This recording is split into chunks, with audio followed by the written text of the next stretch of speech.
नेवासा तालुक्यामधील भेंडा येथे हॉटेल मालकावर चाकूने हल्ला करत जखमी केल्याची घटना घडली आहे। भेंडा येथील अतुल राजेंद्र उर्फ राजकुमार खाटीक यांच्या हॉटेलमध्ये बिल देण्याच्या कारणावरून मुस्लिम समाजाच्या 2 युवकांनी अतुल खाटीक या हॉटेल मालकाच्या पोटामध्ये चाकू मारून त्यांना जखमी केलं आहे। या प्रकरणी साहिल बशीर पठाण आणि जाफर बशीर सय्यद या दोघांना ताब्यात घेण्यात आलं असून या दोघांवर यापूर्वी CR 916/2022 अन्वय भादवी कलम 307-34 प्रमाणे गुन्हा दाखल आहे।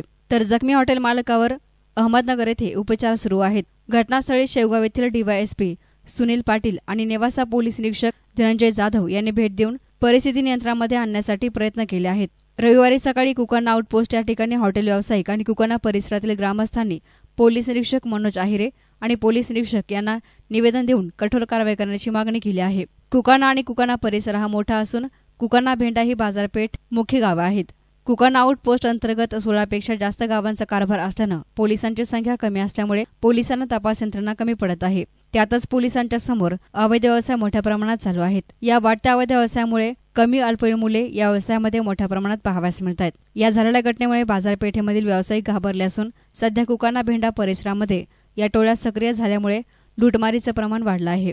या लुटमारीमध्ये गावठी कट्टे वापरून त्याचा धाक दाखवून लोकांना लुटण्याचे प्रकार वाढल्यामुळे सध्या भीतीचं वातावरण पसरलं आहे। पोलिसांनी या गोष्टीकडे गांभीर्याने बघत याचा लवकरात लवकर बंदोबस्त करण्याची मागणी व्यावसायिकांनी केली आहे। तर बंदोबस्त न झाल्यास मोठे आंदोलन करण्याचा इशारा देखील ग्रामस्थांनी दिला आहे।